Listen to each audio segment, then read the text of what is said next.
show you how to make your pastry cases or pastry bases for the tarts now. So this is our sweet short crust pastry dough, and we're going to roll it out and line these little 4-inch tart pans. And they have a loose bottom, and the nice thing about that is it makes it a lot easier to take the tart out of the pan when you're done baking it.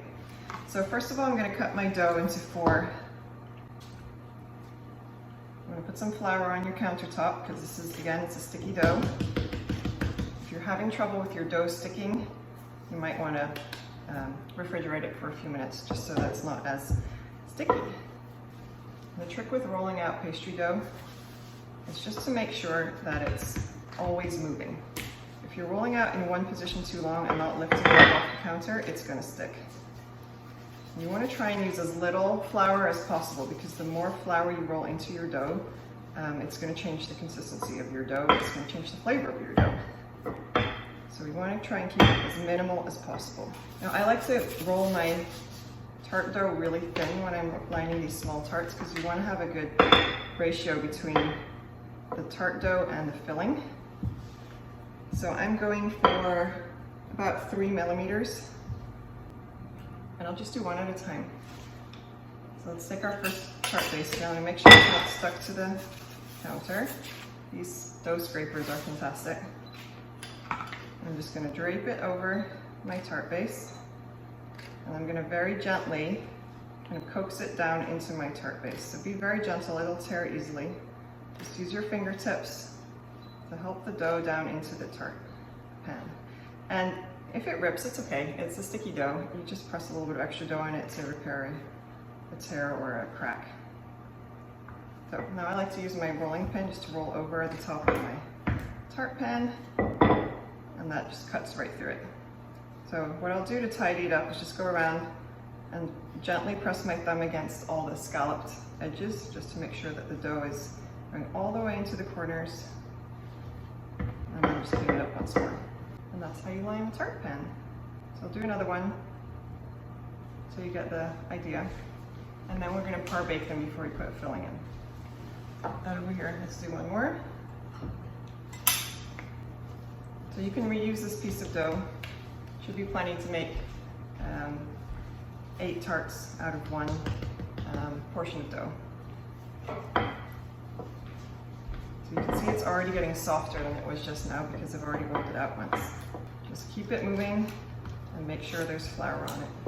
So my counter has this veining on it, and I can just see the pattern on the counter through my dough when it's got the correct thickness.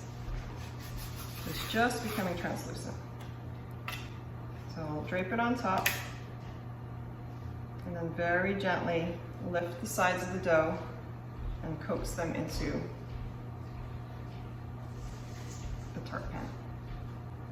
Okay. So I'm just laying it on here. You can see it's already starting to crack and come apart. So I'm going to need to patch it, and that's just fine. So let's say we had a hole here, like that one there. Okay, doesn't look so pretty, right? Firstly, the first thing you can do is tidy up the edges. That always helps a little bit. And then if you've got holes like this, sometimes you can just press it in, but if it's getting a bit thin, the dough, you can just take another piece of dough and put it right on top of it and just press it. There we go, to seal up the hole. I'm trying to make it the same thickness as the rest of it. Be very gentle, and that's all there is to it. So we go around, tidy up the edge, and you'll never know that there was a crack in there and that it was a big mess. All right, so I've now made 9 tart bases. I could probably make one more out of the dough, so if you're frugal with your dough, you can get quite a lot out of there. The next thing we're going to do is par bake them. So par baking means that we're going to partially bake them. The intent is to make sure that when you put your filling in and you finish baking it, that the base of your tart is nice and crisp and not soggy, because there's nothing worse than soggy tart bases. So I'm going to put them in the oven, and then I'm going to let them just bake until they turn opaque and they're just slightly starting to brown, and then I'm going to take them out and I'll show you what that looks like when it's finished. So I've been par baking the tart bases, and I'm going to take them out of the oven now and show you what they look like. Look, here they are. So just going ever so slightly tan on the edges, but they're nice and opaque.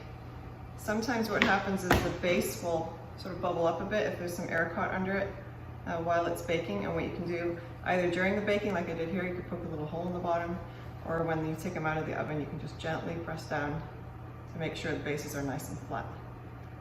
Now, before par baking these, I didn't chill the tart dough.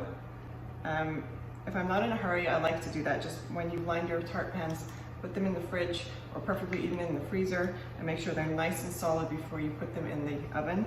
And then they'll have a little bit less shrinkage. So I don't know if you can see it, but each of my tarts the sides have dropped down maybe about 1 or 2 millimeters maximum, which is fine, but you get just a slightly more defined tart base if you chill it before you put them in the oven.